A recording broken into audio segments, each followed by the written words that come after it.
What's good, everybody? This is the most interactive sports talk show anywhere. It's Offsides, Mark, Ryan, and Diesel, and we are the Fan Upstate, rolling on until 7 p.m. Fantastic to have you guys with us. Truly do appreciate you making us part of your day. If you're looking for us on the stream, we just had an internet lapse, so try to get that squared away as soon as we possibly can. And we'll see you guys on the stream, hopefully shortly. They can hear us. They can. just can't see us at the moment. As soon as you add yourself back to the stream, we can continue. Yeah, I have no internet, Diesel. So we will work on that. Here's how you guys can be a part of the show. You can give us a ring at 844-FAN-PHONE. That's 844-326-3663. is the number to get to us here on the most interactive sports radio show anywhere. All right. And 71307, start your text with the word fan, and away you go on the show. Here is what's coming up on the show today. Our ACC and SEC team preview series continues with Michael Borky previewing Ole Miss football. One team a day. That team today is the Ole Miss Rebels. Folks, we're going to ask you to put your thinking caps on because we're going to ask for the most embarrassing moments in Clemson and South Carolina fandom's history. Now, we don't fully know if the home side is going to offer us that content, so we're going to open it up as well for Gamecock fans to give us Clemson's most embarrassing moments, for Clemson fans to give us South Carolina's most embarrassing moments. And we are going to put together a medal stand today of the most embarrassing moments for Clemson and South Carolina. We've got the Upstate's favorite athlete bracket. Diesel and I strongly disagree on something that happened yesterday in sports. I think it has a lot to do with the experience that we've had in this business. Honestly, there's a difference in interviewing styles depending on what part of the country that you are in. We've got the top 5 at 5. We've got Can We Stop? And we have you here on the most interactive sports radio show anywhere. So, my friends, excited to reveal who won the Sweet 16 matchup yesterday in our Upstate's favorite athlete bracket. Very, very excited about that. And excited to get to so much more between the hours of 3 and 7 p.m. this afternoon. Okay, let's open with this. Northwestern has parted ways and moved on from Pat Fitzgerald. And the thing is, the thing to be concerned about here, right? The thing to wonder about is, was this the right move? Folks, do I believe that Pat Fitzgerald had a responsibility to know if there was hazing going on in his program? Yeah, I do. Pat Fitzgerald did not. We don't know if in any way, shape, or form he turned a blind eye to it. It was part of old school versus new school. We don't know any of that. Okay? Did he have a responsibility to know if hazing was going on? I think it's fair to say the answer is yes, he had a responsibility to know. It is very clear by all of his statements that he did not know. And there have been a variety of statements from different players that have played for Pat Fitzgerald that have come out in support of their former head coach. Brian Peters, a former player under Pat Fitzgerald, said the following: "The leadership, mentorship, coaching, and character development experienced with Coach Fitz 51 was unparalleled. I put it above any other organization I was a part of in my career. The articles and commentary coming out are not reflective of my experience with him as a coach or a person. Any problems or conflicts on his radar were addressed in team meetings. As a leader on the team, I was asked multiple times by teammates and Coach Fitz to mediate one-on-one meetings between a player and player who had problems with each other and a player and coach who had issues with each other. I cannot speak for anyone but myself, but I believe if things were known and communicated as portrayed, Fitz would have addressed the issues." Folks, this we do know. If you want to tie this back to Joe Paterno and Jerry Sandusky, according to the New York Times, Joe Paterno knew of Jerry Sandusky's abuse in 1976 and continued to employ him and continue to put children in harm's way with a freaking predator around. Joe Paterno knew about this. Pat Fitzgerald did not. What do I think happened here? Because I do think Pat Fitzgerald is a heck of a football coach who more years than not at Northwestern did more with less. Now, I am not here today to defend Urban Meyer. I think Urban Meyer, as a Jacksonville Jaguar coach, did some very similar things that he did at Ohio State, at the University of Florida, at Utah, and at Bowling Green before that. I'm not here to defend all of his actions. We had on former Florida punter Eric Wilbur, who was the punter of the team when Tim Tebow was the quarterback, national championship winning teams. And Eric said on this show, he said, yeah, like I could have foreseen that unless Urban Meyer changed his ways, some of the stuff he did at the University of Florida was not going to fly. In the NFL, Urban Meyer did not change his ways, and it didn't fly in the National Football League.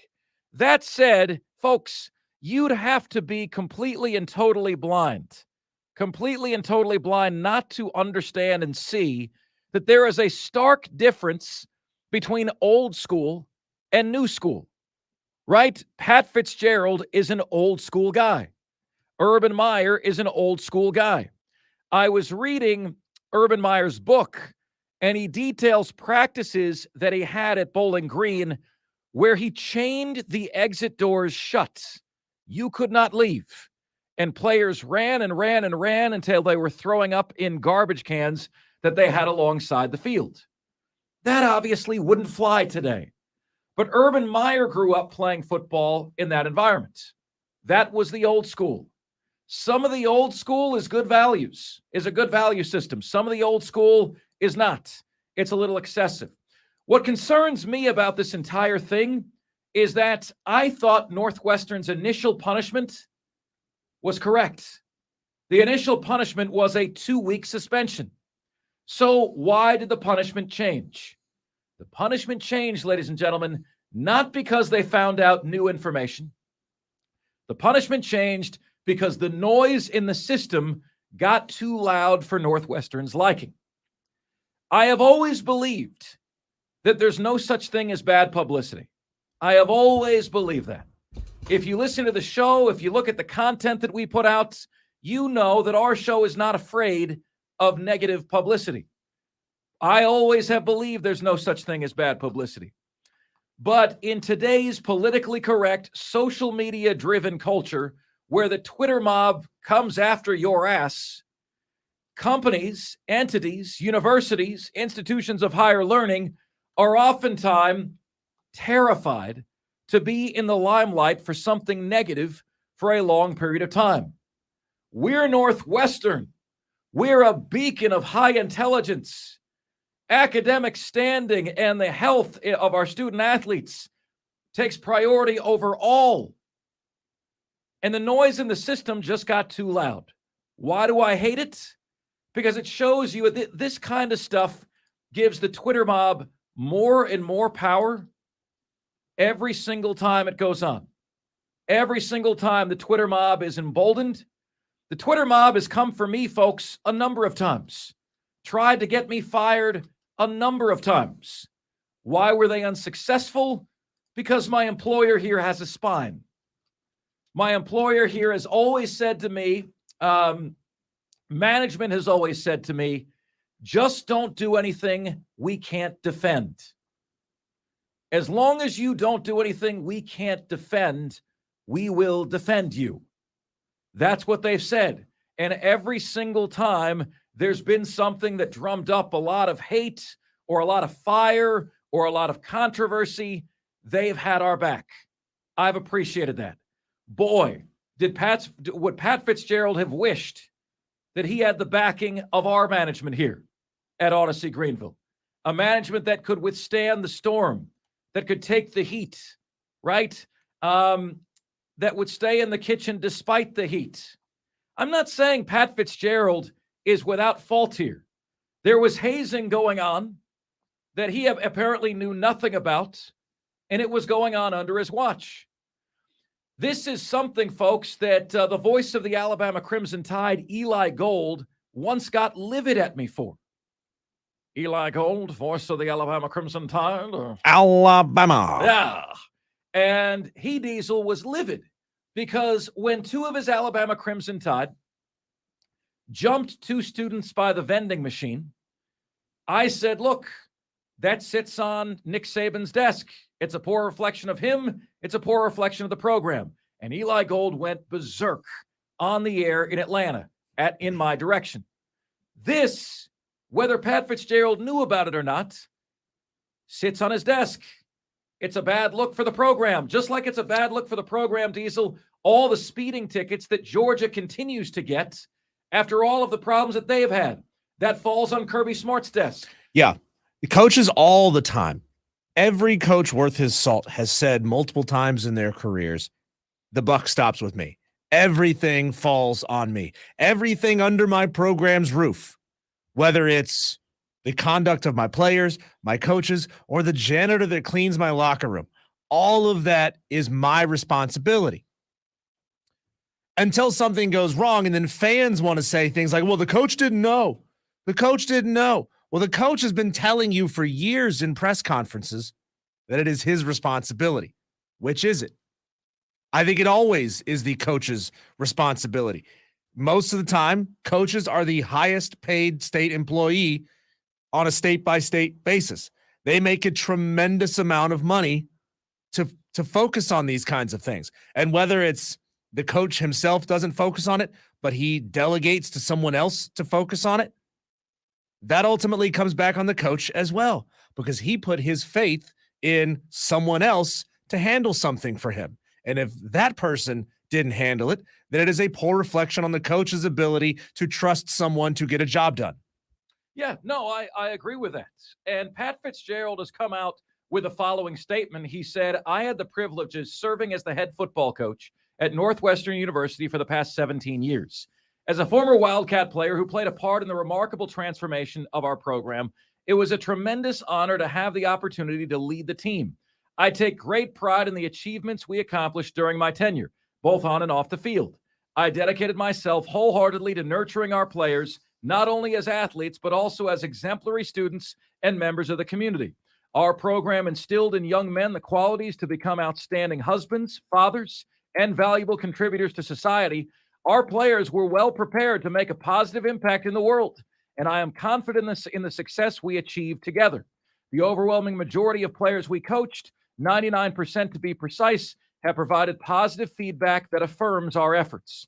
Attorney Maggie Hickey conducted a thorough investigation spanning several months into the allegations that led to my termination. Her investigation reaffirmed what I have always maintained, that I had no knowledge whatsoever of any form of hazing within the Northwestern football program. Last Friday, Northwestern and I came to a mutual agreement regarding the appropriate resolution following the thorough investigation conducted by Ms. Hickey. This agreement stipulated a 2-week suspension. Therefore, I was surprised when I learned that the president of Northwestern unilaterally revoked our agreement without any prior notification and subsequently terminated my employment. Given this unexpected turn of events, I have entrusted my agent, Brian Harlan, and legal counsel, Dan Webb from Winston & Strawn, LLP, to take the necessary steps to protect my rights in accordance with the law. I know that the PC culture and the PC police want me to just jump all over Pat Fitzgerald here, but I'm not going to do this. I believe Pat Fitzgerald lost his job because the president unilaterally, to use his words, Pat Fitzgerald's words, made a change in decision without consulting Pat Fitzgerald or anybody else, and he did it because the oven was getting too hot on this. He wanted the oven to stop. The noise became too much, and what's scary about this is this could happen to anybody, folks, at any time. You know, is it possible for children or players or students or employees to be doing something without the knowledge of their employer, okay, that would embarrass said employer? Well, yeah, it would be possible, for instance, for somebody to do drugs here in our radio station building. Is it management's responsibility to be aware of that? Well, it's their responsibility to keep an eye out, but they can't see everything. This was happening under Pat Fitzgerald's watch. Is there something he could have done to be more alert and more aware that this was going on? Perhaps. But given the fact that 99% of the players surveyed gave nothing but positive feedback about their experience at Northwestern, I'm not going to allow a few bad apples to spoil the bunch. Oh, Mark Ryan, do you know how big it is? Yeah, I know how big a few players being disgruntled on social media can get. It can get viral. It can put a lot of pressure on the organization. It can, 100%. But more than anything, folks, I shudder at the society that we are walking into, where one misstep labels all of us as a bad human being, undeserving of forgiveness. Joe Paterno knew about Jerry Sandusky's abuse, and it was beyond criminal that he continued to employ him. All right, beyond criminal. Folks, Pat Fitzgerald had no knowledge of this. The suspension was the right move, and because they have a spineless president, they made the decision to fire him.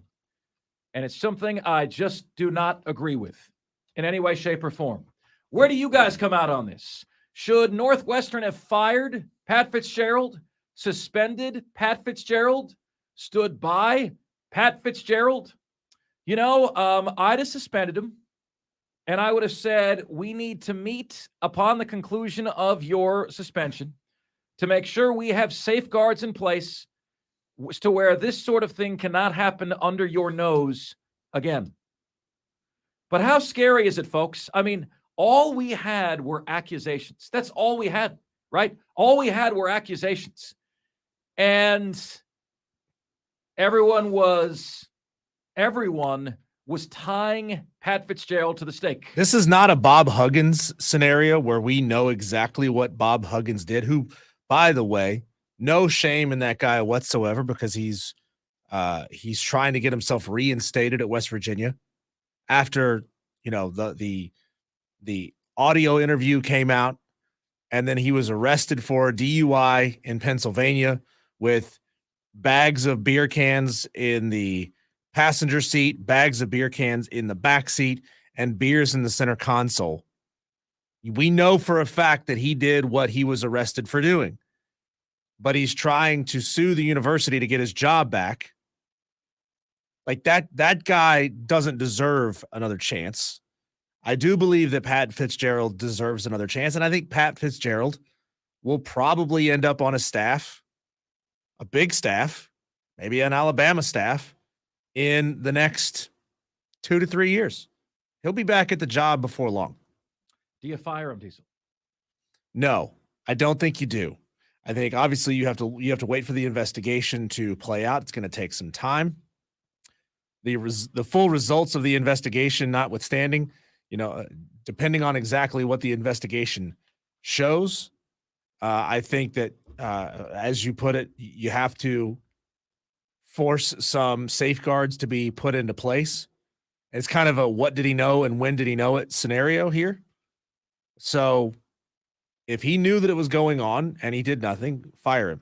If he didn't know that it was going on, then you got to give him an opportunity to fix his program. That is if you're happy with his performance as a coach.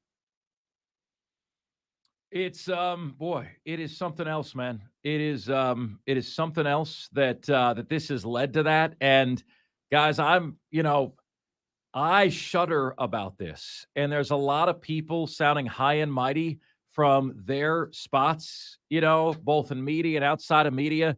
And here's what I would say. I pray that no one ever accuses you of anything, because a lot of these people have been part of the guilty until proven innocent movement, right? A lot of people have been guilty of that. And it's a shame. It really is a shame. So that's where we're at, folks. That is where we're at. Okay. Coming up next on the show, we are going to get to our ACC and SEC team preview series. It is Ole Miss who's on the clock, and they're on the clock next, right here on the most interactive sports talk show anywhere. It's Offsides. Mark, Ron, and Diesel, and we are the Fan Upstate.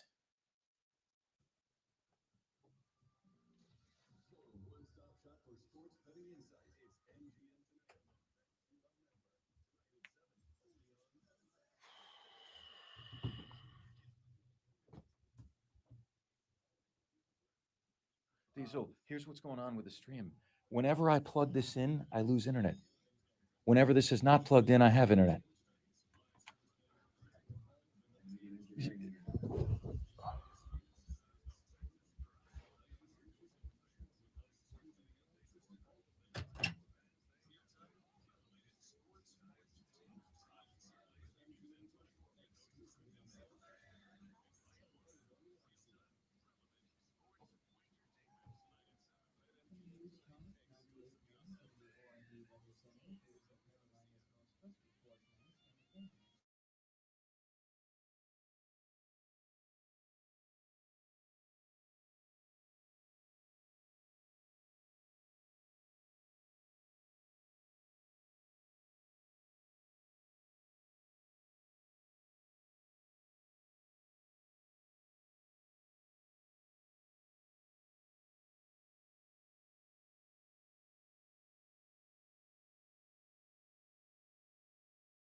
We are The Fan Upstate rolling on until 7 p.m.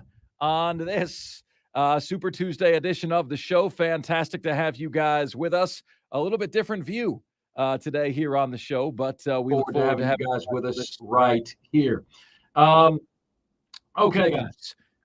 Joining us momentarily here is a host of Sports Talk Mississippi. He does a fantastic job, and he hails from the upstate. Hails from the upstate, actually, believe it or not, and now doing great work on Sports Talk Mississippi. His name is Michael Borky, and he is going to give us a Ole Miss preview right now. Michael, one of the upstate's own, man. Good to catch up with you, man. What's good? How is life? Good to catch up with you. Man, it's really good. We are inside of 4 weeks until real live tackle football. I know it's a preseason game, but still, like, we're getting closer, so I'm feeling good. Man, that's outstanding. So, I look at Ole Miss's projection this year, and, in my magazine, Athlon Sports, Michael, I'm seeing 8-4, 4-4 in SEC play, 21st in America. Is that about where you see Ole Miss and Jackson Dart and company this year? That feels about right. So just the schedule itself doesn't give them any favors. So they have to go to Athens, which you might as well make that a loss. And I know Alabama appears vulnerable, especially losing Bryce Young, who carried them to wins in games that they shouldn't have won last year. And then they lose both coordinators, and now their quarterback room's a mess. But going to Tuscaloosa is never going to be a game you think you win unless it happens and then you feel like you stole one, even still. So having those two games on the road on the schedule already leads to you expecting 2 losses. And then life in the SEC. You still have to play the reigning West champion in LSU. You've got to go to Mississippi State. A&M is at least super talented. You've got to go to Auburn, and Hugh Freeze is going to have that game circled and underlined. And we don't know yet what they're going to be like defensively. They address a lot of needs in the portal, but those guys have yet to play for Ole Miss. And so it's hard to see them right now being any better than that. There's the potential there, but that P word is dangerous, as you know. So, yeah, the 8-4 sounds about right. Michael Borky joining us on the show here. Michael, I brought a segment to the show last week where we gave fans and listeners the opportunity to steal traditions away, not necessarily from their rivals, but from any program in college football that they think has something really special. And the first place Mark Ryan went is he stole something beloved to you. He stole the tailgating tradition at Ole Miss. He stole the Grove away from Ole Miss. Now, we gave listeners the chance to steal things back. Nobody called in to take that one back for Ole Miss. And I don't want to give you the opportunity to do that, but I would give you the opportunity to steal a tradition from another school in college football that you think is really, really special that you would love to see there at Ole Miss. I don't know if you can call it a tradition, but Ohio State's band, I would steal. You call it the Script Ohio and turn that into Script Ole Miss, but Ole Miss is lacking in their game day environment a little bit. Part of that is because the stadium is so poorly designed that sound just escapes out of the top of it. I mean, it's so flat. It doesn't trap in noise. But with all due respect to the Ole Miss band, I'm sure they work really hard. They're not good compared to that of Ohio State, as I mentioned, or even LSU and the $1 million band at Alabama. It's just they're lacking so much. And as you know, a great band can really make a college football game. It really can. And Ole Miss is missing a great band so badly in their game day environment. And so, yeah, I would steal the Ohio State band. Can you speak, Michael, to me taking the Grove as somebody who's never been there? I've only seen pictures of it. What is one getting with an experience at the Grove? Ooh, that's a loaded question. It's very unique because it's a 10-acre right in the middle of campus, and everybody's got like their green space in the middle of campus with like the first building on campus at the end of it. But there's no space. It is walkways that they map out before they allow the tent setups, and anybody can do it. You cannot pay your way to the Grove. If you are there on Friday to save your spot, then you get that spot. It can be the best spot in the Grove or the worst or anywhere in between. Boosters can't buy their way into certain spots. It's open for anybody. There's no cars. There is no space. Tent. And if you're a South Carolina fan going to an Ole Miss game, even if they're not playing South Carolina and you've got your gear on, just walk down one of the lanes and people will just grab you and say, "Hey, have some food. Here's a shot. Here's a beer." Like it's very unintimidating. If I'm being honest, it is as friendly of an environment as I've been in a football game, and it's just the pictures don't do it justice. It's surreal. Just a beautiful forest essentially with the extravagant tailgating with chandeliers and people will pay bartenders to they'll set up a little bar inside of their tent and we'll have a bartender for them on game day. It's a very different deal. It's very swanky. And if you're a visitor, you'll get treated like family. And that's kind of counter to what you get in a lot of places. Michael, what position group do you have a lot of faith going into the season for? And what position group has you kind of wincing when you think, man, they're about to get exploited this season? A lot of faith is the running back. Quinshon Judkins is back. He led the SEC in rushing a year ago as a true freshman. He is the best at everything. His balance is special. And you can attribute that to him growing up as a skateboarder. That's what he did as a kid. And it is translated to the football field. He's physical. He's got high-end speed. He's got great vision. Again, led the SEC in rushing. He's back. His backup was a 1,000-yard guy at SMU a couple years ago, transferred into Ole Miss. Running back is going to be solid, very solid for Ole Miss. My concern, though, where they can get exposed is if this is weird. It doesn't make sense, but it's the offensive line. They led the SEC in rushing last year, and they had the SEC's leading rusher, and they weren't good up front. I don't know how that computes, but it is true. They don't protect well enough, or at least they didn't last year. And they had two redshirt freshmen playing tackle, so you would hope that translates into an improvement in the offseason. Kiffin, he didn't fire his offensive line coach, but he told him, "I'm going to fire you, look for another job," and he did end up getting one. But replace the offensive line coach. They returned 4 of those 5 starters. But if they don't improve, you're going to see a similar thing to what you saw with Ole Miss and Baton Rouge. When you're up against these elite defenses in the SEC that have guys like Harold Perkins on it, they're going to expose them again. Mississippi State exposed Ole Miss up front last year because State has a sneaky, really good front 6 returning this year as well. That is my concern for Ole Miss. They're going to be able to run it. The scheme is so good and Judkins is so good, but if they can't protect, they're going to get embarrassed in Tuscaloosa. They're going to get embarrassed in Athens. Mississippi State's going to beat them again. LSU is going to beat them again. Arkansas is going to beat them. That is a circle on Ole Miss's preseason expectations, whatever. If they don't improve up front, they're not going to hit that 8-win mark that you mentioned. You know, we've heard Lane Kiffin a lot, Michael, lament all the money that some schools have in name, image, and likeness. And he said 100% of kids are asking about name, image, and likeness payments first.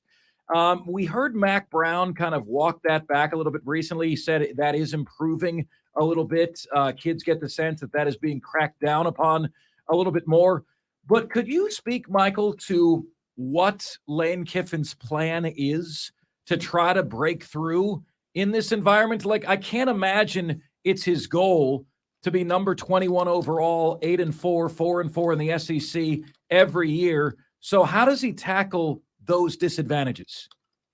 It is via transfer portal. I mean, only Coach Prime has used it more than he has at Colorado in his 1 year. But that is where he thinks that he can level the playing field for a place like Ole Miss, because this is a state that actually produces high school talent at a pretty high level. Even compared to South Carolina, there's millions of more people in that state, and yet Mississippi produces more top 250 players. It's a talent-rich state, but you've got LSU very close to the Gulf Coast. You obviously have Mississippi State here as well, and Georgia's close. I mean, you've got all these programs that want to dip in here, and you're not going to win those financial battles, which is what they are. They're financial battles. And in a place like like where he is, can't win those all the time. Now, their NIL fund is good. It's well funded for what you'd expect from Ole Miss. That they do well there. The collective is well run and all that. But he thinks that transfer portal is the players have a higher hit rate, meaning when you bring them in, you can expect them to contribute, and oftentimes they're cheaper. And so when you can get cheaper players that are actually more reliable, in his mind, that's where he can level the playing field. He gets a guy from Liberty, for example, a safety transfer who's played 3 years of Division I football. Now, Liberty doesn't play in the SEC, but you've got 3 years of tape on this kid, and it costs you a lot less than a 5-star safety from Mobile. You know what I mean? So they've seen this kid play. They know he can play, and he's budget friendly. And that's kind of been their approach. And, I mean, the last 2 years tell you that it's working. Ole Miss they had their first 10-win regular season in school history 2 years ago, and only Alabama and Georgia have won more games than them in the last 2 years. So there's something to his strategy. The issue, though, is continuity and can you keep locker rooms together when you're turning it over as much as they do. Michael, I want you to look into the future here for me. Everybody obviously knows that Lane Kiffin has played hopscotch from program to program in his career, never really staying anywhere for too long. What is your assessment of Lane's happiness and contentment there at Ole Miss, and how long do you believe that he'll stay at Ole Miss? Well, 2 years ago, I would have told you that he is on the first train out. I mean, he was desperately seeking a way out. He thought that Ole Miss, when he took the job, had a roster that he could win with immediately and then leave. And he tried. He tried to get the LSU job when that came open, and it didn't happen. He's tried to get other jobs. He was deeply engaged with Auburn last year, but he turned them down. And the reason he turned them down, you don't hear about stuff like this very often because coaches are famously really unwilling to tell the truth. But he got divorced years ago, and his kids have been living with his wife in Los Angeles up until last year when his oldest daughter decided she wanted to finish her high school career in Oxford with him. And she developed a friend group. She developed a life and decided she wanted to go to Ole Miss. And he said when he was considering Auburn, she essentially told him, "Dad, please don't, because I'm happy here and I want to stay." And that was the catalyst for him staying at Ole Miss. So there's a family element, and apparently his son might now move to Oxford with him as well. That might keep him around a little bit longer than you would expect. And it's actually refreshing to hear him talk about that so openly. It's like, hey, my daughter was like, "I don't want to go. Can we stay?" And he said, "Yes, of course." And because he hasn't lived with them for quite some time. It's an interesting thing that might keep him around a little bit longer. But I don't think it's going to keep him around forever. I do think that let's pretend the Florida job comes open and Scott Strickland wants to go after Lane Kiffin. I think that's a job he takes. Let's pretend that it doesn't work out for Sark at Texas. Well, that's definitely a job that he would take if they offer it to him. So he turned Auburn down, and Ole Miss fans are thrilled about that. But I don't think that means he's turning everybody down, despite the reasons why he turned the aforementioned Auburn job down. Michael Borky, Sports Talk Mississippi, joining us with our Ole Miss preview here on Offsides. Mark, Ryan, and Diesel, the fan upstate. Michael, shifting to the NFL ranks temporarily here, could you speak to what you believe the pro prospects to be for Matt Corral and Jonathan Mingo, two newer Carolina Panthers? Matt Corral last year, Jonathan Mingo this year. It's a shame that Corral got hurt when he did, because he would have played a little bit last year.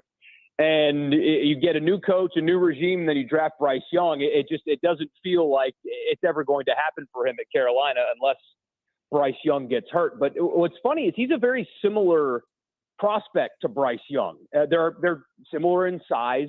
Corral's a tiny bit bigger, but not much. They're both similar athletes. I would say that Bryce Young has a better head on his shoulders, quite frankly, than Matt Corral. But when you watch them in the preseason, you're going to see similar players.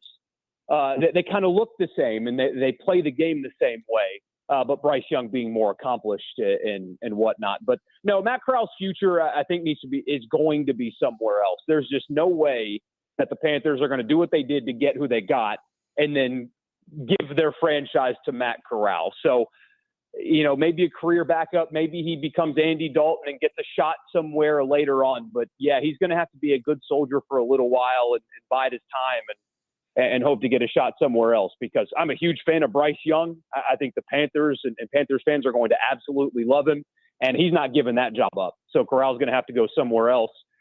With Mingo is he's physical. He even played tight end for Ole Miss out of necessity for a while last year. Willing blocker, physical. The issue with him is separation. He doesn't have that like blazing speed that you get with some wide receivers anyway. He's not as fast as even A.J. Brown, for example, who's kind of a physical, big-bodied receiver like him. But he's got the kind of tools that Brown does in terms of being a willing blocker, physical, can take hits, isn't afraid to catch the ball over the middle. He's an impressive kid as well on top of it all. But yeah, he's not a burner, and he's not. Separation is going to be kind of an issue, but physically, he's the A.J. Brown mold. Just not as high end in terms of his speed as A.J. Brown. Michael, we talk on this show a lot about the challenges that Clemson faces in the NIL landscape, just based on the market size that it's in. And obviously, Ole Miss is going to have some of those similar market-sized condition challenges as it relates to NIL. But how is Ole Miss weathering that storm? They actually, the guy running their collective is a former executive at Under Armour who happens to be an Ole Miss alum. He's a marketing guy. And what they've done is they're going to like more of a crowdfunded model where they're getting fans to buy subscriptions to the collective, where it's, $15 a month or whatever. And that gives you special access and whatnot. It's really just a way to engage the common fan, because like in South Carolina, you mentioned it.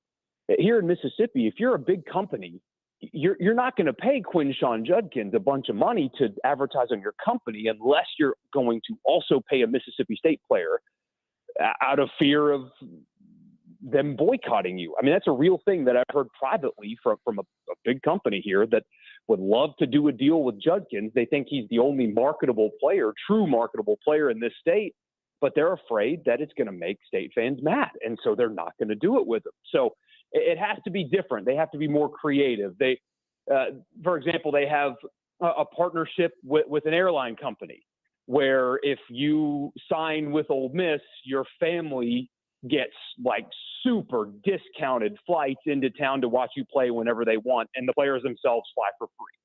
That's the kind of stuff they're having to do to try to level the playing field, because big businesses like in Louisiana aren't just going to lock on to Ole Miss players exclusively. And also the biggest city in this state is 500,000 people. This is not a heavy populated state anyway. So they're doing well. Walker Jones's name is phenomenal at marketing, but they've got an uphill battle because of the things you mentioned. His name is Michael Borky, ladies and gentlemen. He does a fantastic job covering Mississippi State for Sports Talk Mississippi, and he is an upstate native. Invite you to follow him on Twitter at Michael Borky. Michael, awesome to catch up with you, man. Thank you so much for the knowledge and the insight as always.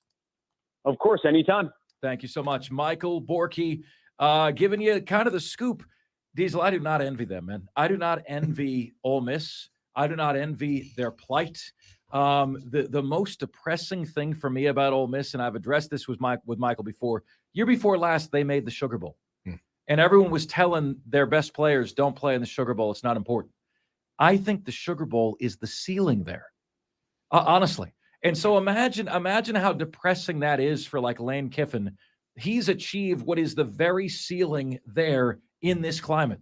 And people are saying, don't play in the game. Don't play in the game. Can they beat Georgia and Alabama and Texas and Oklahoma in the NIL era at Ole Miss? I don't know. No, it's tough. I mean, they're going to have to be one of those less with more type of, or more with less type of programs. Now, granted, their less is a lot more than most programs have. $50 million goes an awful long way.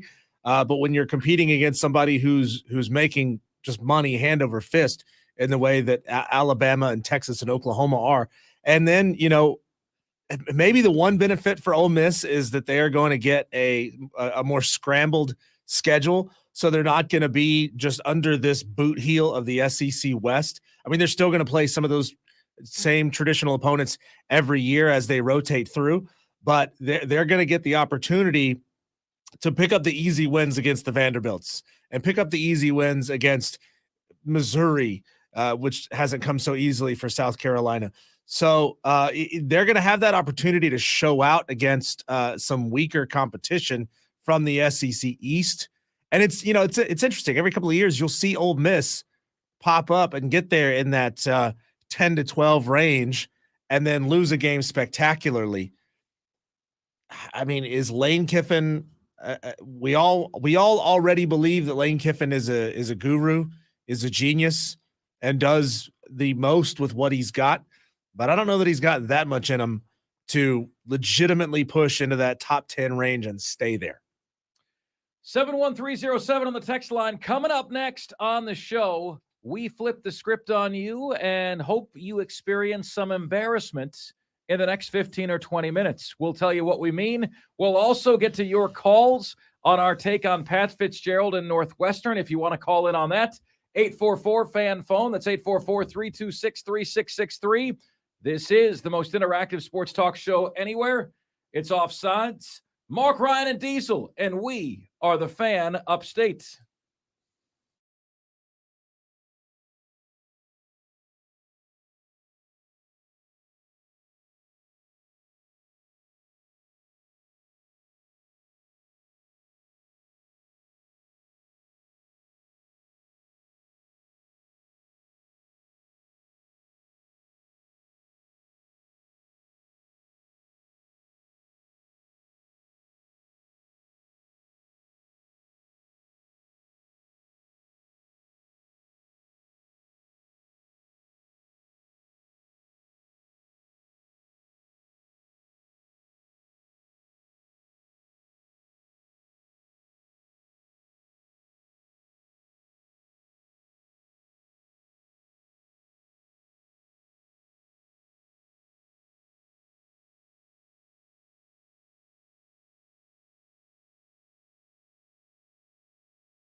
Texter says, when you get to the Northwestern stuff, Deshaun Reeder of Christ Church recently committed there. So says J.D. Wyatt. Texter says, I went to school and played ball with his father, Shayton Reeder. It's easy for both. Most embarrassing moment for Clemson and South Carolina is the brawl. More on that in just a second. From the book Extreme Ownership, it always falls to the top of the organization chart. It's their responsibility to lead. Wes, yes. And this, like my father always said to me, Mark, your actions, good or bad, are a good or bad reflection on our family. Your actions, all right? So like if I, you know, I don't know, man, you get caught with your pants around your ankles, right? You do something dumb, you get a DUI, any of those things, that's a reflection upon the family. And I feel the same way about football programs and football coaches. Eli Gold at Alabama may not like to hear that, may not understand that concept, but I've always believed that. So, yeah, this is like it's a black eye for Northwestern football that there was hazing going on in the program. I believe Pat Fitzgerald didn't know about it. I believe that means that he shouldn't be fired. I believe they should get together as a university and develop safeguards to prevent that thing from happening again. But I don't think he should have lost his job.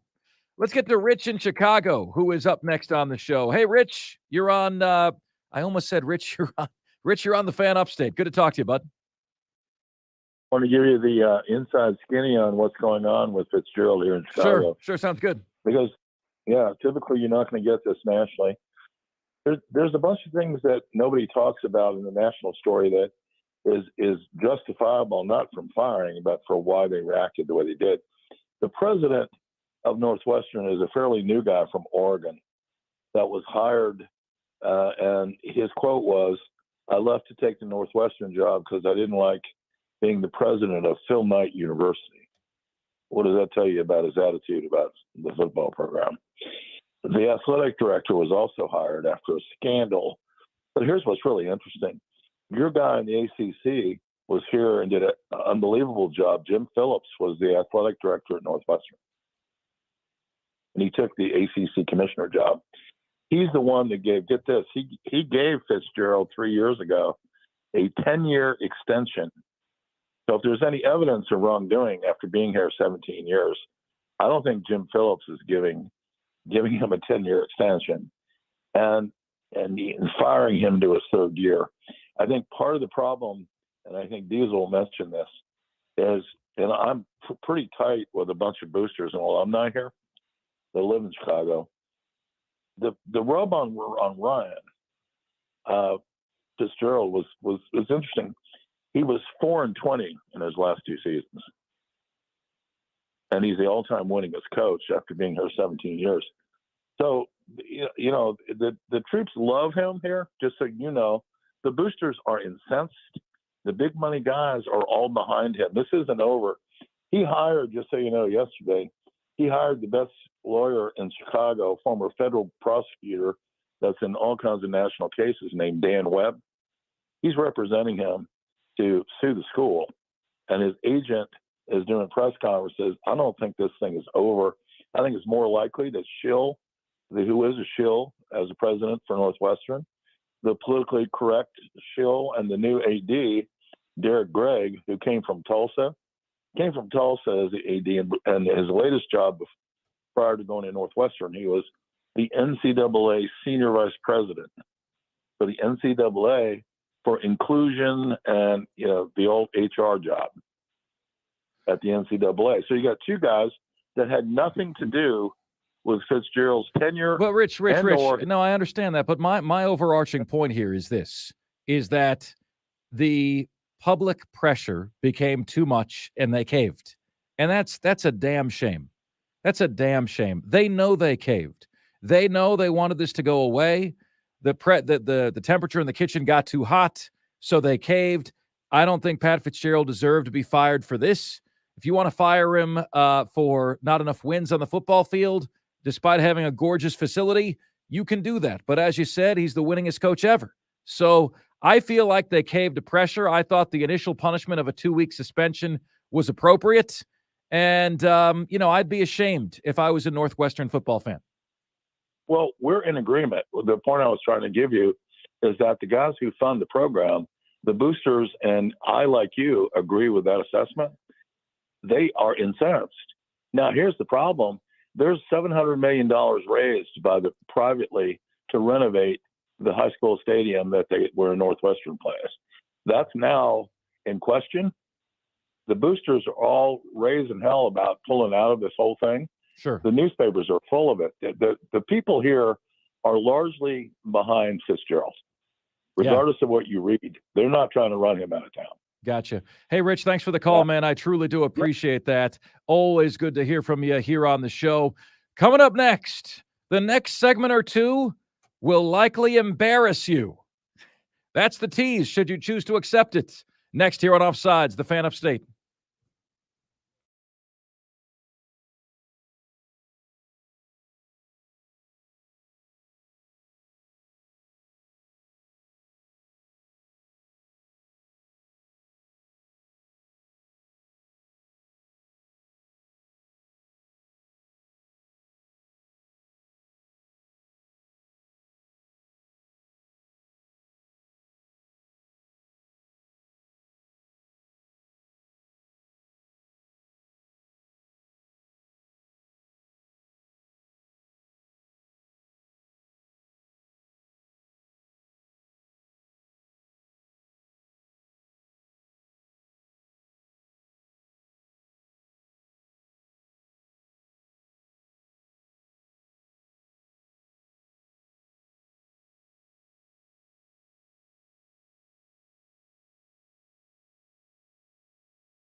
as how grateful we are for our incredible YouTube fam upstate. That is a term coined by JD Wyatt, Big P1 of the show.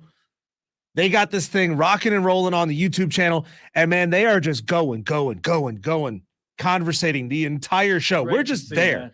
We're just there, and they are chattering away the whole time. It's fantastic. But a couple of them reached out, and sorry guys, these things get buried so fast by so many messages. Spur Daddy asked a question about it. I think JD Wyatt asked a question as well, wanting to know an update on the condition of one of our I almost did it there. One of our fan upstate family members here at Odyssey, Brandon, who underwent open heart surgery yesterday. I got a phone call from Brandon on my drive in from work today. He is safely out of surgery. His voice sounded a little bit weak, as you would expect somebody who just underwent a pretty significant surgery yesterday.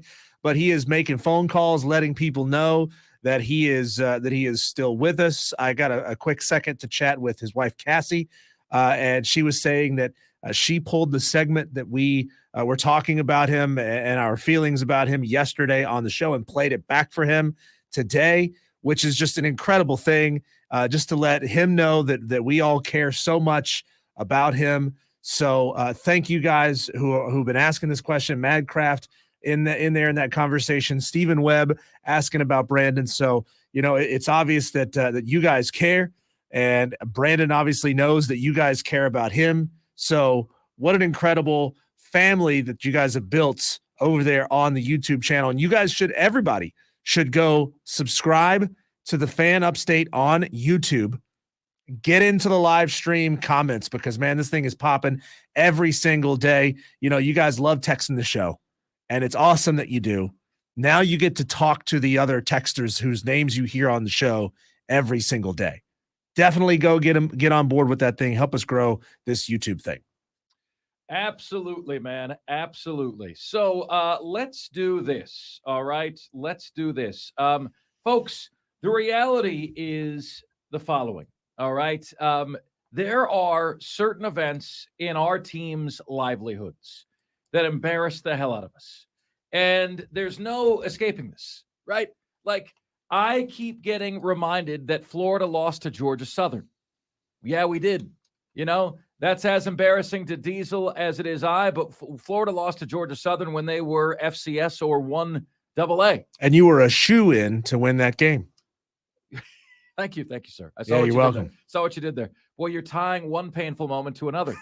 There is, of course, the shoe incident where Florida had a chance potentially to play Alabama for the right to go to the college football playoff.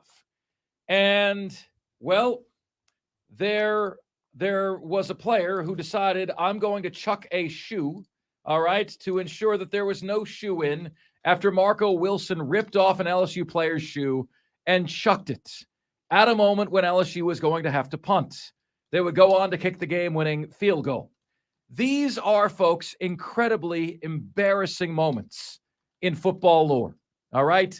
And I want to ask you guys this, because, Diesel made a good point on this yesterday. I was, a lot of times the day before, I'll say to Diesel, I got an idea for a topic tomorrow.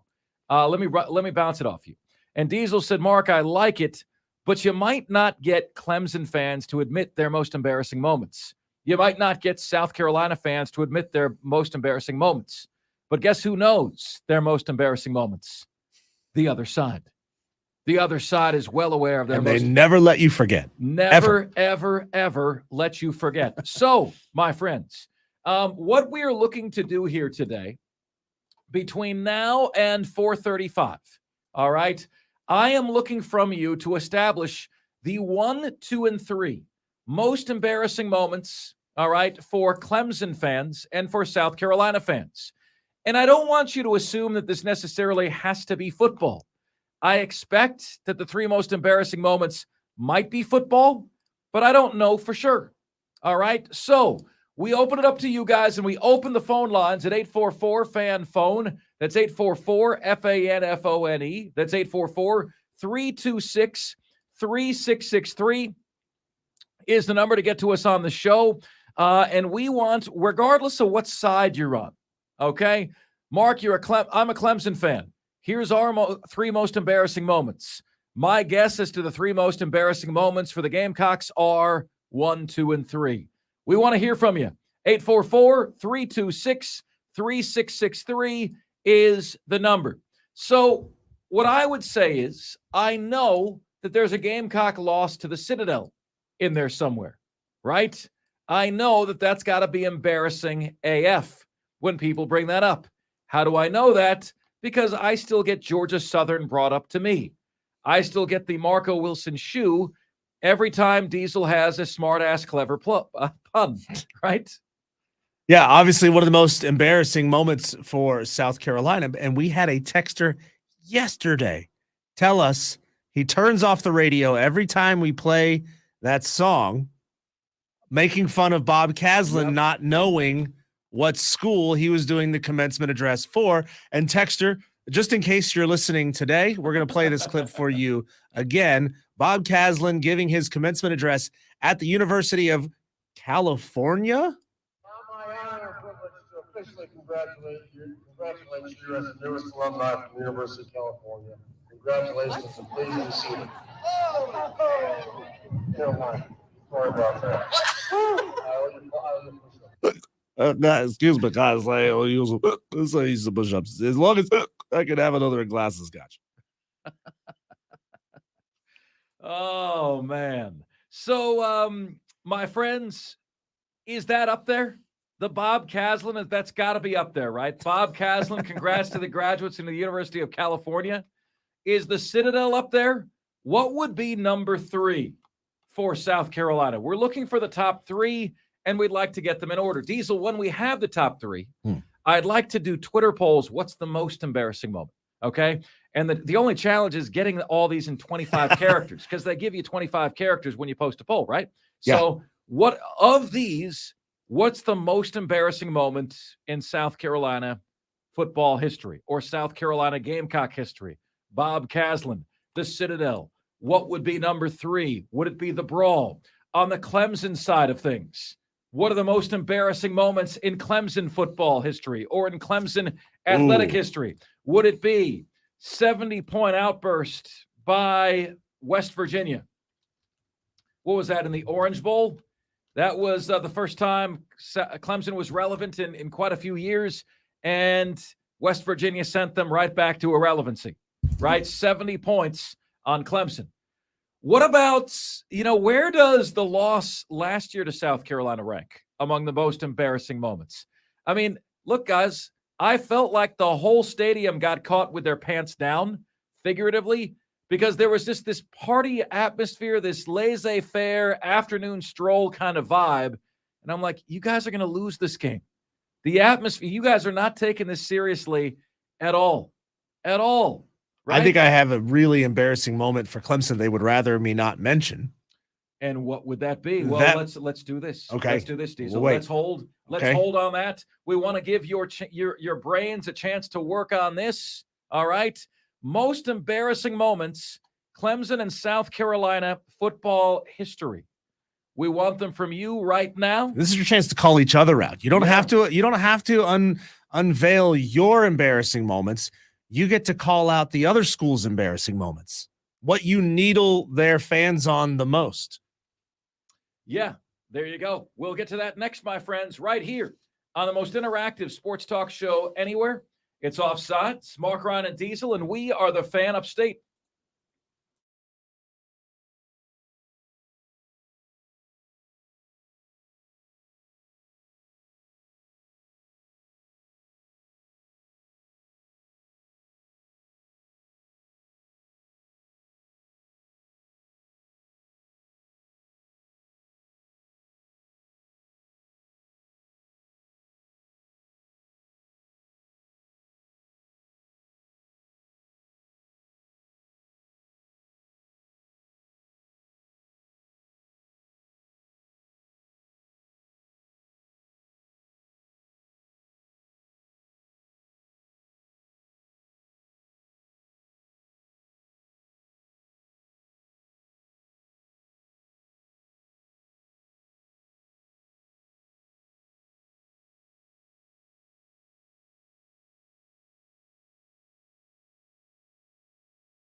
It's Offsides, Mark, Ryan, and Diesel. We are the Fan Upstate, rolling on until 7 p.m. today. Awesome to have you guys with us, man. Know there's a ton of choices out there. Truly do appreciate you. So, I love embarrassing moments, ladies and gentlemen. Like, we probably can all remember the most embarrassing moments in our lives. Do any come to mind to you? You don't like to relive them. I had one shortly after I moved here. I ended up in the back of a flatbed pickup truck, Diesel. Would you happen to recall what that was? What that was? Yeah. How that happened? Mark was coming over, invited to our friend Brandon's what was the Super Bowl party. Yeah. Not Brandon, the producer, but a different Brandon. And we're all downstairs in Brandon's basement that has been decked out as a man cave. So I think, Mark, you went and knocked on the door first and nobody answered because we were all downstairs in the basement, couldn't hear you. But then we said, hey, just walk around to the back and knock on the garage door. We'll open up the garage door and let you in. Well, as Mark walks around this side of the house, very dark side of the house, it's not lit at all because none of the lights were on. And out of the darkness, he gets bum rushed by two massive Rottweilers. Yeah. Now, in that split second, Mark did not realize that there was a chain link fence between him and the Rottweilers. He also didn't realize that these two dogs were so overweight that there was no way they were going to jump that fence. So, in Mark's defense, that just fight or flight took over, and Mark hurtled into the back of a small pickup truck, banged his knee on the side of the pickup truck in the process, and a couple minutes later, he comes knocking on the garage door, and he's holding his knee, limping into the garage, talking about getting attacked by two big old Rottweilers. I think actually, Diesel, you guys opened the garage because you heard a commotion outside, and you opened the garage, and I'm sticking my head out of the bed of the truck. So yeah, that happened. And it's very clear to me, folks, that in the fight or flight moment, I chose to flight. Okay. I absolutely did not choose to fight. I chose to flight. That was my option. That was not one of my better moments. That was one of my more embarrassing moments in life. We all have that list of embarrassing moments in our lifetimes, ladies and gentlemen. We all have it. But what I want to know from you is what actual moments in Clemson and South Carolina lore deserve to be among the most embarrassing moments that have ever happened. Now, Jay Schmidt, 1499 says the most embarrassing moment, Diesel, is South Carolina's trophy case. Ooh. That is funny. That is funny. Evan Height says Morehead State taking it to Brownell's club at home after whining they didn't make the big dance. Remember? Yeah, Morehead that's a State. good one. Texter Warriors Lacrosse said purple and orange uniforms. Brady Lloyd says, yeah, we didn't really care about the NIT. Cameron Tarrant tweets into the show. And Cameron says, as a Clemson fan, watching Jameis Winston and FSU blow us off the field in Death Valley was brutal. I remember that. I was in Atlanta then. Michael Cobb says Muschamp's entire tenure was the most embarrassing moment. The first two seasons weren't so bad.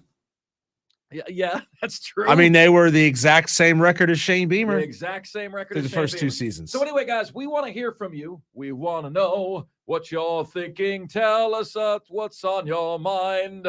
844 fan phone. That's 844-326-3663 is the number to get to us on the show. I am shocked that no South Carolina fan has mentioned Christian Wilkins getting himself a handful and then some of an Ohio State player's butt crack and etc. in that bowl game. It's a cracked rear view. Yeah. Like he grabs and then he grabs again. Like there's no mistaking where your hand is going, right? He knows. He knows full well where his hand is going, but then he goes back for like the second and the third squeeze. Listen, man, sometimes it's an all-you-can-eat buffet. Sometimes you have no idea what's going on. Man, that is, folks, we've got some really, really good ones coming in here. Let's see. Let's check in on the text line and see what we've got cooking here. We've also got Twitter that is being very, very helpful as well. And I need to give this a little retweet from our station account so that we can get those folks on the station account as well to chime in. So let's see what the text line is saying. Okay. The worst moment for Carolina happened twice in 1990 and 2015. Those are the losses to the Citadel. Folks, they lost twice to the Citadel? I was unaware this happened twice, Diesel. They're saying this happened multiple times. 2 losses to the Citadel.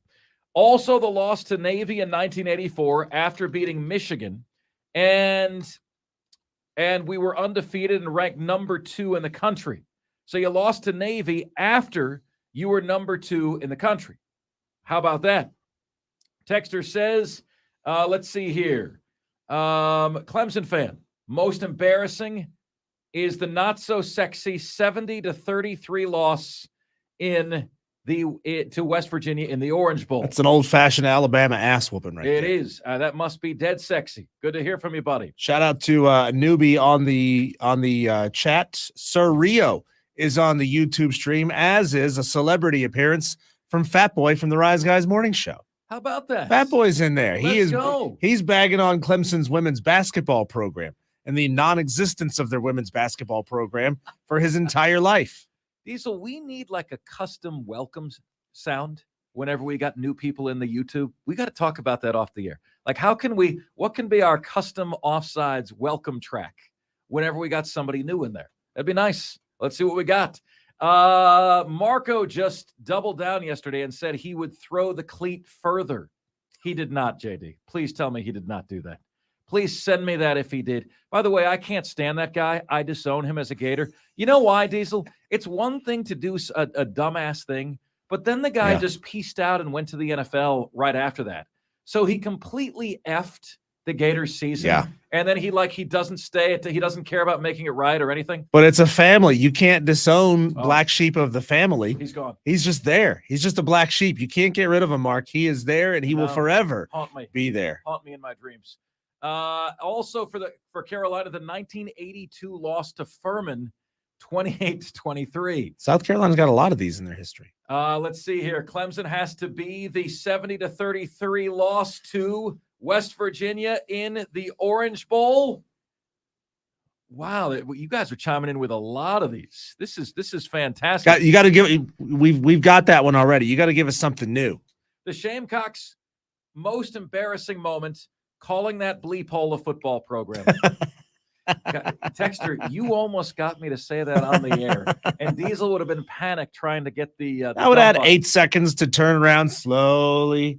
Reach up there and hit that little yellow button. It'd have been fine. For Carolina, another had to be the 63-17 home loss in the Palmetto Bowl to Clemson. When did that happen, Texter? When did that happen? 31-0 a couple of years ago was pretty embarrassing, wasn't it? Nothing? Is 63-17 worse than 30? I've got a lot of people saying 63-17. One for Clemson has to be the late 80s Florida State game where they lost when one for Clemson has to be the late 80s Florida State game where they lost when Florida State ran the fumble Rooski for a TD that FSU won. FSU won the game on the fumble Rooski play. Clemson women's basketball has been non-existent my entire 40-year-old life. Always terrible. But at what point, Fat Boy, do you just say, I don't care anymore? Like, I don't care. At what point do you start emailing your athletic director and say, shut it down? Shut it down and replace it with a program that can win. Sam from Spartanburg says the brawl between both teams in 2003. Michigan J. Todd says one of the most embarrassing moments at U of M can be described best by Diesel at the University of Michigan. He's talking about the 34-32 loss to App State on a last-second field goal blocked. Almost ran back by a safety that had played the entire game. Yeah, that was great. Let's see here. Taters have got to be embarrassed having a losing record to my Gamecocks. Clemson Addict says, I don't consider the brawl an embarrassment. Mine would be the 2012 Orange Bowl, the 1996 Gator Bowl, and the 2015 blowout loss to FSU. Now, Clemson Addict, what happened, ladies and gentlemen, in the 2015 blowout to LSU? Let's see here. So, okay, Skull says, Diesel, the Coppin State loss in the NCAA tournament, the Muschamp hire, a loss to Pacific, the Richard Bell hire, the loss to Navy in 1984, the Sparky Woods hire, 1989 beatdown shutout by Clemson. I could go on and on and on. Someone mentioned deep in the YouTube thread just all of Deshaun Watson's activities after leaving Clemson. Well, after he got busted for his activities with massage therapists. Now, he did a couple of really nice things immediately when he donated his first game check to some of the support staff there at the at NRG Stadium to help them out in their time of COVID, which was a great thing. And then obviously what happened after that, that's embarrassing as hell. But I'm surprised nobody has mentioned yet, Mark, and somebody will have to help me out with the names here because the name escapes me. But South Carolina neglected to send condolences after the death of one of their largest donors, and Clemson did. Yeah. South Carolina did not send condolences after the death of one of their biggest boosters. We led with that, Diesel. Do you remember Yeah. that? I think we led with that. It was like the dog days of summer like 2 years ago. Yeah. And there was nothing else going on. And I'm like, what a crap move that is. Yeah. And it was like the donor's mom passed away. Right. And Clemson sent her flowers. And I wonder if she shifted any of her money over to the Clemson side of things after that. I mean, that was just such like, how do you not know that that your best donor's mom died and you don't send a thank you and she supported you for years? I mean, that's humiliating, right? That's humiliating. It's awful. Texter says, Deshaun Watson, anybody? Is Deshaun Watson a most embarrassing moment for Clemson? What do you say? What do you say? 71307 on the text line is where you guys can get to us. Diesel, this is going to be good. So here's what I think we do. I think you and I compile our list, all right? And then we got to figure out who the three are. Then tomorrow we run a poll to identify the most embarrassing moment, Clemson or South Carolina history, maybe one a day, maybe both the same day. But what is happening is we're getting a massive response here that is kind of surprising me. Like what embarrasses one person doesn't embarrass another. If you're a Clemson fan, does Deshaun Watson embarrass you? Or do you brush that aside because he's achieved so much for you? I mean, you can't brush aside what he's alleged to have done. But do you keep him off the most embarrassing list because of what he did for you? Right? Let's see here. The Osterine controversy at Clemson was really embarrassing. Players popping positive for Osterine when allegedly they only took supplements. How does that happen? You can find Osterine in anything. Yes, right. Same as arsenic, Diesel. I have no idea how I died of arsenic poisoning. You can find it in anything. Doesn't make any sense. Let's see here. Losing to the non-playoff worthy Ohio State team who shouldn't have been ranked. That was, wasn't it Dabo Swinney who had Ohio State ranked like 11th right before they played in the playoff and Ohio State beat them a couple of years ago? The coaches poll was revealed and like Dabo had Ohio State 11th. And then Ohio State, is that what you're talking about? Madcraft Texter says one for Clemson has to being bounced twice from making the College World Series final by your arch rival Gamecocks. So says Spur Daddy. We've had a lot of comments on our post yesterday, our Upstate's favorite athlete post, DeAndre Hopkins versus Michael Roth. A lot of people, a lot of Gamecock fans needling Clemson on Michael Roth coming in and just handling Clemson in that game. Yeah, that's happened. But did Michael Roth handle DeAndre Hopkins in the Sweet 16 votes? We will share that with you, my friends, and we will do so next right here on the most interactive sports talk show anywhere. It's Offsides, Mark, Ryan, and Diesel, and we are the Fan Upstate.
It's Offsides. Mark Ryan and Diesel, and we are the fan upstate. Chris Phillips chiming in. He says the 2019 loss to Appalachian State was really bad for the Gamecocks. 2015 loss to the Citadel, hiring Will Muschamp. 63-17, losing to Clemson in 2003. Some of the most embarrassing of all time. I think the most embarrassing thing for South Carolina is signing a 2-for-1 deal with Appalachian State and then negotiating your way out of the trip to Boone and pushing it back 10 years so that you never really have to make that road game. That should be embarrassing for South Carolina. Wait, you don't believe that you can go on the road and win in a Sunbelt stadium?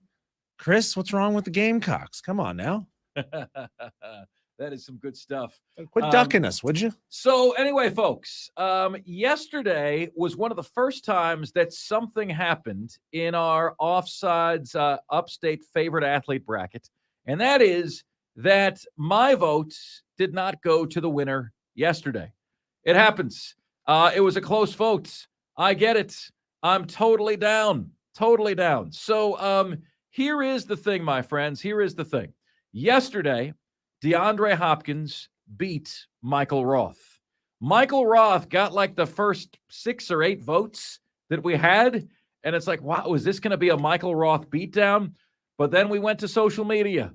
And essentially on social media, DeAndre Hopkins won 2-1.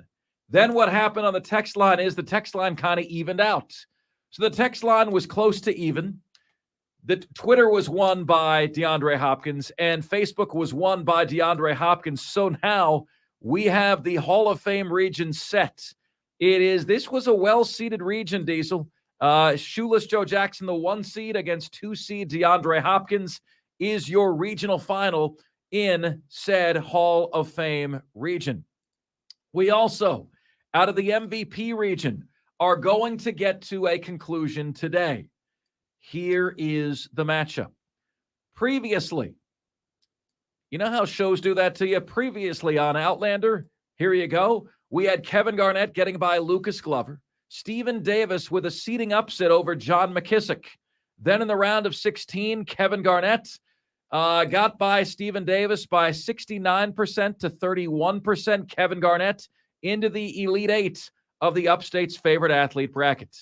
My friends, this is one of the best matchups that we have. And I have no idea how this is going to play out. No earthly idea how this is going to go. All right? None. We have out of the MVP region, 3 seed David Pearson against 2 seed Stephen Wonderboy Thompson. Diesel, a lot of times I have a feel for this. I have no feel for this whatsoever. I know there's a lot of passion surrounding both of these guys. I do. I know that, David Pearson, when we were taking nominees, I honestly, guys, shame on me, I'd never heard of him before. Didn't grow up with NASCAR, was not from the area, didn't know he was here. And I'm like, who's this David Pearson guy that everyone keeps chiming in about? I got to play the sounder, the fake sounder that we don't have yet. Mason Garner, newbie in the YouTube chat. What's up, Mason? Welcome. There you go. David Pearson has 105 NASCAR wins. 105. All right. NASCAR wins all time. Was the 1976 Daytona 500 winner as well. You win 105 NASCAR races, man. You have earned my respect. You have absolutely earned my respect. Now, Diesel, is David Pearson in the NASCAR Hall of Fame? I would have to assume so. I don't see that listed here.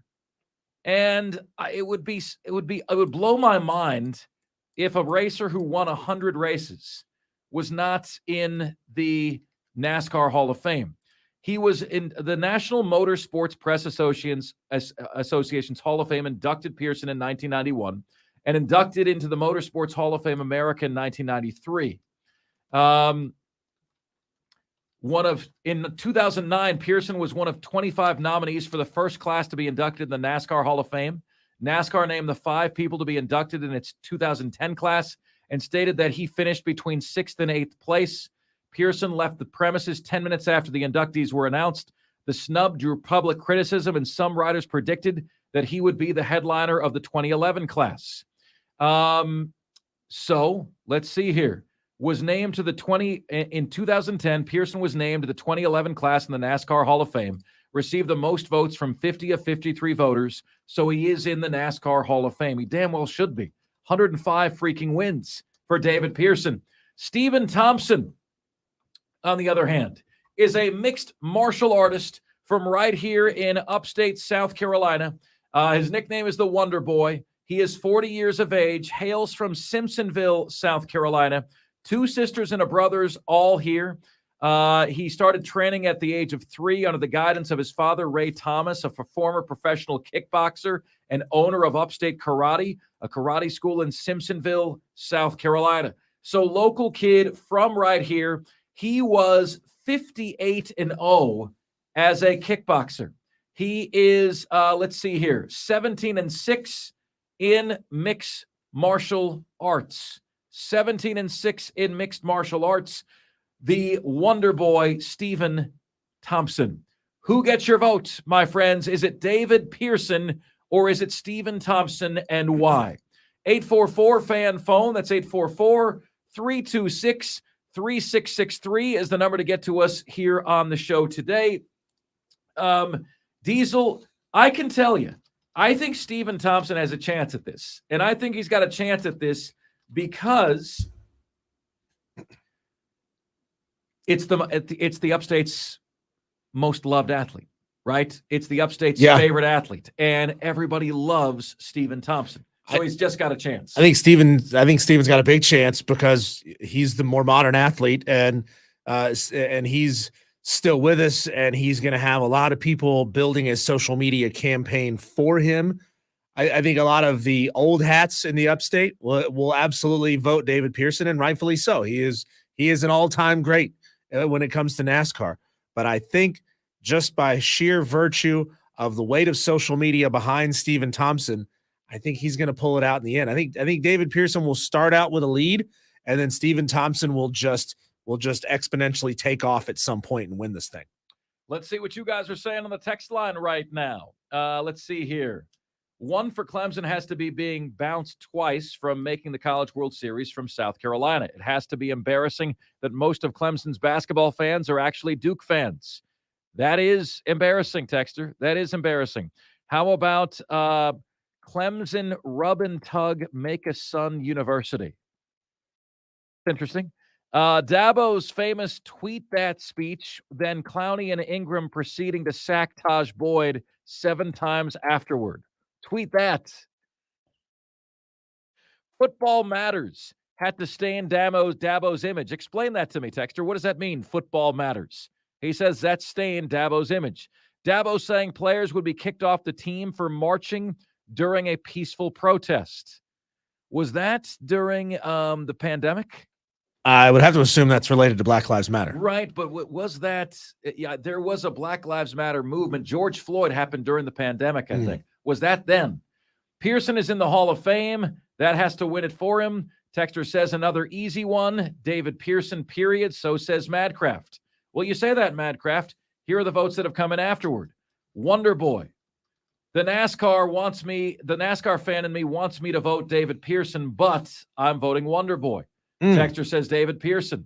Texter says, I love Wonder Boy, but he's nowhere near the legend that David Pearson is. So my vote is for David Pearson. I think if Wonder Boy had just this elite MMA career that he had as a kickboxer, because he was absolutely elite as a kickboxer. He was a good MMA fighter, but not an elite MMA fighter, or is, I should say, because he's still active. If he was just elite as an MMA fighter, I think it would be a hands down easy pick for Wonder Boy. But as such, and who is it? Stephen Webb tried to catch me on the YouTube thread. He said, nope, Pearson wins. I was like, well, I never said that I was picking Wonder Boy. I just said who I thought would win. And I'm picking David Pearson. I'm voting for David Pearson, but I think Wonder Boy will win this. Interesting. He thinks you're voting Pearson. Yes. I'm voting Pearson as well. Diesel, you and I, we're big merit people, man. We tend to vote. Yesterday might have been the one exception. Michael Roth better in college than DeAndre Hopkins. So Michael Roth got my vote because college athletics are more popular here, right? But DeAndre Hopkins won. David Pearson, 105 NASCAR wins. You guys thinking that that Pearson has this easily? Don't complain to us tomorrow when Stephen Wonderboy Thompson wins. All right, if you didn't take the time to vote. If you are hearing this right now, you need to vote. 71307 on the text line is where you can get to us. All you need to do is put that number into the text screen on your phone, start your text with the word fan, and then give us your vote. Wonderboy or David Pearson. Let's make it happen, my friends. Let's rock it out right now. 844 fan phone is the number. That's 844-326-3663 is where you can get to us. You know how to text in your votes. Also, the voting is open on Facebook and on Twitter. We'll see what you guys say. We'll see who wins this one. Cannot wait. That's next.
What's good, everybody? This is the most interactive sports talk show anywhere. It's Offsides, Mark, Ryan, and Diesel, and we are the Fan Upstate, rolling on until 7 p.m. today. Truly do appreciate you making us part of your afternoon. A lot of spirited debate going on right now, folks. Let us, favorite word in the English dictionary, get you abreast of what is going on our text line. So we understand there's going to be a lot of interest in this particular matchup today in the Upstate's favorite athlete bracket. We want to let you know where things stand right now. Just in the last segment, we let you know about it. And let's see, 1-2 for Pearson, 1 for Wonder Boy, 1 for Pearson, 3-1 Pearson, 3-2, 3-3, 4-3 Pearson. 4-4, 4-5. Now Wonder Boy leads 4-5. 5-5, 6-5. Now 7-5, 7-6, 8-6, 9-6, 9-7, 9-8. But folks, since we just announced this a few minutes ago, it is 9-8. You see how tight this matchup is going to be. We're going to crown the Upstate's favorite athlete in this month of July. What is today, the 11th? Before the end of the month, we will know who the Upstate's favorite athlete is. One of these guys, you might say, Mark, this is early. To have these guys meeting in the Elite Eight is early. It could very well be. Could very well be. However, only one is going to make it to the Elite Eight. It's David Pearson against Stephen Wonderboy Thompson. Well, the truth is we're down to all big names at this point. You know, you're like, oh, how can these two meet? Well, we didn't have any inkling that this would necessarily happen. You know, we thought maybe our audience is too young to remember David Pearson. Maybe they're going to value football players over MMA fighters. We didn't know. We didn't know this was going to happen. So think about this. The last three left in the MVP division or MVP region are Kevin Garnett, David Pearson, and Stephen Wonderboy Thompson. Oof. Just huge names. Oof. Huge names over there. And the other regions are the same way. We just got a lot of great athletes that came out of this area. Looking at the early returns on the Twitter poll, Marks, David Pearson, 18 votes in so far, still a brand new poll. David Pearson has 72% of the vote. Wow. That is something else. It takes a little while to get Facebook going. You know, you normally start seeing results roll in about hours. 30 minutes to an hour is when things start to kick off. And then it just launches after about the hour and a half mark. Yeah, I'm going David Pearson. Diesel is going David Pearson. But look, I went Michael Roth yesterday. DeAndre Hopkins beat him. We only have as many votes. We have a singular vote. You guys have a singular vote. That is the best we can do, right? There is no clear winner, and there is no wrong answer here. I think David Pearson is more accomplished. I think Stephen Wonderboy Thompson is more beloved. That's why he's got a great shot. It's the Upstate's favorite athlete bracket. Maybe David Pearson was the Upstate's favorite athlete in 1971. But maybe Stephen Wonderboy Thompson is the Upstate's favorite athlete right now. 844-FAN phone. That's 844-326-3663 is the number to get to us on the show. It is time, my friends, for us to do that jam. We call it the Top 5 at 5. The top 5 biggest sports stories of the day, the top 5 topics we're discussing. Ladies and gentlemen of the Upstate's Offsiders, the Top 5 at 5 starts right now. And now, the Top 5 at 5. And 5, 4, 3, 2, 1. Hit it. 5.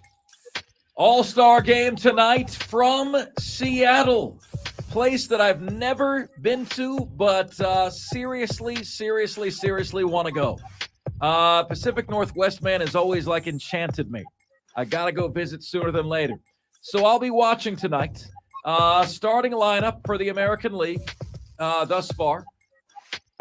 Marcus Semien, Josh Jung, Corey Seager, Adolis Garcia, Austin Hayes, Randy Arozarena, Shohei Ohtani, Yandy Diaz, and Jonah Heim. Randy Ring Around the Rosarena would be his name. Yeah, if you were. If it was Chris Berman. Chris Berman. It's awesome. Let me see if I can come up with him. 1. Luis Ariz, Nolan Arenado. There seems like something I could do with that. Orlando Arcia, Ronald Acuna Jr., Corbin Carroll, Mookie Betts, JD Martinez, and Sean Murphy. Mookie, place your bets. Orlando, kick your Arcia. It's a good one. Luis Ariz. Freddie Freeman. Look, it's going to be great, man. It's going to be great. The AL has kicked the NL's ass for so many consecutive years in this thing. I'm grateful that the World Series home field advantage is no longer on the line. It is one of the best played All-Star games in sports, and that's why I make a habit of watching it, which is more than I could say for something else that's going to come up in the top 5 at 5 here. Because if you think about it, folks, the NHL All-Star game, it's like 10-8, right, in hockey. The NBA All-Star game, nobody plays defense. This game, they're actually trying. The pitchers don't want to go out there and get shelled. Everyone wants to prove that they are a deserving All-Star. So it's going to be fun to watch, man. Going to be fun to see. Give me the AL because the AL always takes this thing. Really fun to watch as well if you're a Braves fan. 8, count them, 8 Atlanta Braves on this roster. 8. It's unbelievable. Sean Murphy, the catcher. Orlando Arcia, the shortstop. Fans didn't even want him to play this year. They wanted the young upstart in AAA. Ronald Acuna Jr., no-brainer, right? No-brainer. Also, for the Atlanta Braves, Ozzie Albies, Matt Olson, Austin Riley. It's just, folks, it really is incredible. Bryce Elder, Spencer Strider, all on the list. What a haul for the Atlanta Braves. It's going to be quite a spectacle to check out tonight. MLB All-Star Game. Does it captivate you anymore? Will you be watching the MLB's best in the Midsummer Classic? Next up. 4. All right. At number 4, folks, we are putting together a list of Clemson and South Carolina's most embarrassing moments. Bob Caslin calling South Carolina the University of California at the commencement speech. What do you think? Was that one of them? How about West Virginia losing to West Virginia beating Clemson 70-33? Yes, Diesel. We've got the audio here of Bob Caslin and his University of California crack. Congratulations and please be seated. Oh, hang on. Let me back it up a split second.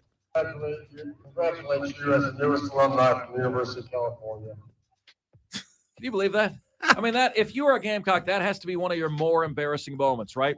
Is the brawl something that shows up for both on most embarrassing? What do you think? Does it show up for both? Does it not? So we're getting those from you guys. There is a Citadel loss by South Carolina. There is the Deshaun Watson humiliation if you are Clemson. There is the Osterine humiliation if you are Clemson.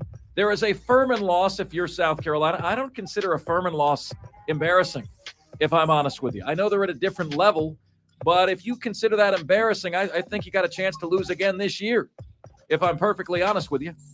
So what are we're going to put together a list. We're going to come up with our top 3 most embarrassing moments all time, Clemson and South Carolina lore. You know, if Bob Caslin is on there, that it doesn't have to be necessarily sports related, just most embarrassing moments in general. Next up. 3. All right. Vlad Guerrero last night won the home run derby. And here's what it sounded like. The final call, he beat, who did he beat, Diesel? Randy Ring Around the Rosarina last night to win the home run derby crown, his second. Here's what it sounded like. It up, gotta have one. I don't think he did it. He did not do it. Oh, my. Vlad Guerrero Jr. will hang on and win the 2023 T-Mobile Home Run Derby. Well, how about that? As heard last night on ESPN, folks, I got to be real with you. I'm just being totally honest with you, okay? I always believe in honesty, working as hard as I can on the show. I sat down to watch the home run derby, and I made it through about 15 minutes. and it didn't move my needle anymore. It just felt like something I'd seen a million times and a million times over, and it's lost the novelty to me. I don't know. Am I alone on this island? Like, is it doing something for you? Did it grab you? Did it captivate you? It was really competitive. You know, Vlad Guerrero won 25 home runs to 23, beat last year's champion Julio Rodriguez by a single home run in the semifinal. Was very competitive. It just didn't do it for me anymore. You know, like back in the day, it used to be awe-inspiring. You know, I remember watching one of these when I was like 22 and McGuire was in it, and I just, like, your jaw never left the floor. I don't feel that way anymore. Like, is the home run derby must watch to you? I want to know what you're thinking. Please let me know. Next up. 2. At number 2, we open the show today discussing the Northwestern saga with Pat Fitzgerald. Diesel and I both do not feel as though Pat Fitzgerald should have been fired here. We have read his statements. We have read the conclusion of their research and their findings. And what was concluded is that Pat Fitzgerald did not know that hazing was going on within his football program. Should he have known? Yes. That's why a 2-week suspension was in order. Does it reflect poorly upon the football program on the university with hazing going on? Yes, it does. At the same token, what disgusts me is that I think Northwestern caved to cancel culture. Every single time a company caves like this, right? Every single time that happens, it gives the Twitter mob, it gives cancel culture more of a voice and more power. Give me a break. He's the winningest coach in Northwestern football history. 99% of players, when they left that program, had very positive things to say about their experience at Northwestern. Something was happening under his nose, but this is not a Joe Paterno situation, man. Joe Paterno was found to have known about Jerry Sandusky's abuse in 1976 and employed him anyway. Pat Fitzgerald had something going on underneath him. You want to suspend him for not knowing? Suspend him. But don't cave to public pressure. Do not cave to cancel culture. Do not cave to the Twitter mob. That is what disgusts me. And finally, 1. It is the Sweet 16 matchup and our Upstate's favorite athlete bracket in this month of July, my friends. We will know who the Upstate's favorite all-time athlete is. We will most certainly know and be aware. And we're counting down. We are counting down. At the end of next week, we will be down to the Elite Eight. And I'll tell you what, today's matchup is a doozy. If you're just joining us today, which some of you do in the top 5 at 5, DeAndre Hopkins beat Michael Roth yesterday. I voted for Roth. Diesel voted for DeAndre Hopkins. DeAndre Hopkins wins. He moves on to take on Shoeless Joe Jackson in the Elite Eight. Today's matchup might be my favorite in the Sweet 16. All right, might be my all-time fave thus far. And it really is that way because I have no idea how this is going to go. I have no idea who is going to win. What I do know is that in this particular matchup, which is out of the MVP region, I know that 3 seed David Pearson had a more successful career than Stephen Wonderboy Thompson, both incredibly successful. Stephen Wonderboy Thompson, 58-0 as a kickboxer, 17-6 in mixed martial arts. But David Pearson, 105 NASCAR wins, a member of the NASCAR Hall of Fame. Passed away in Spartanburg, South Carolina in 2018, right before I moved here. And I will tell you this. The question is not the best upstate athlete. The question is the favorites. And we do happen to know that Stephen Wonderboy Thompson is beloved in the upstate. So if you are hearing this right now, we need your votes.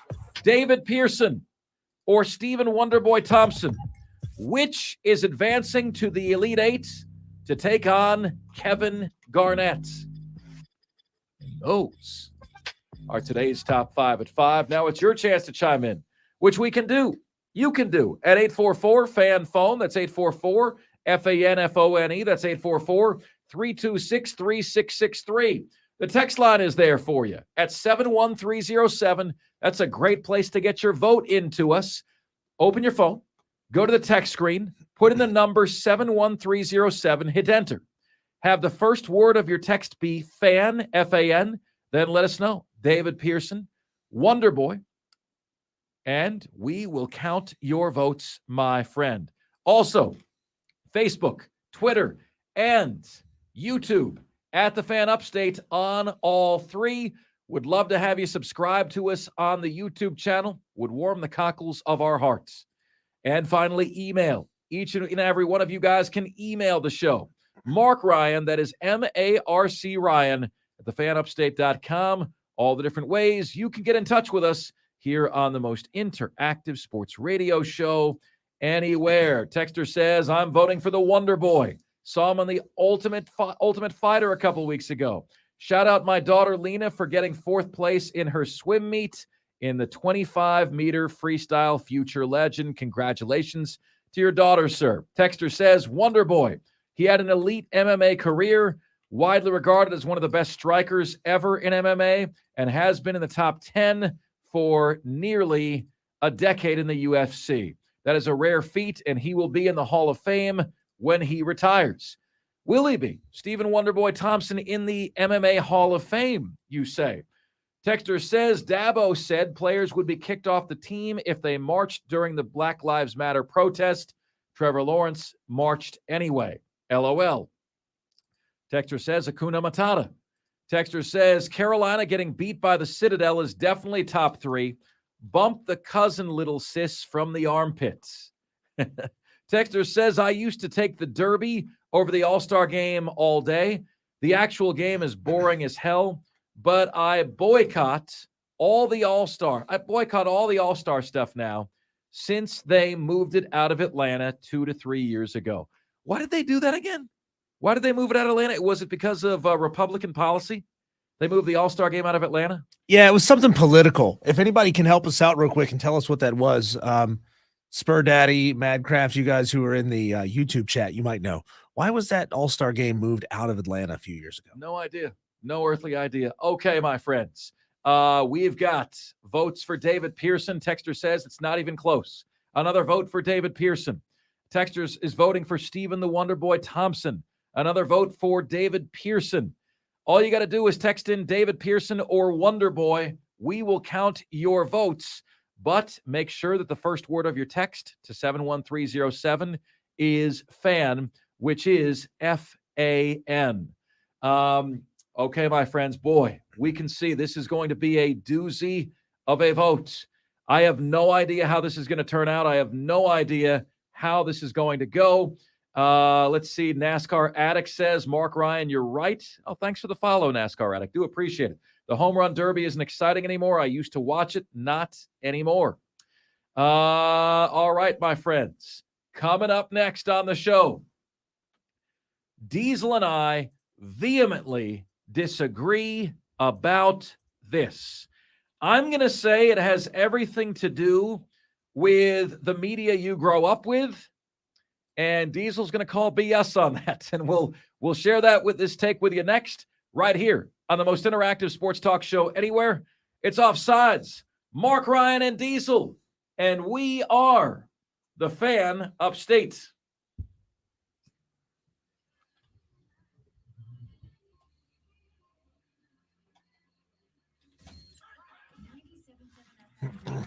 Diesel, I put that clip in the drive, okay? Okay.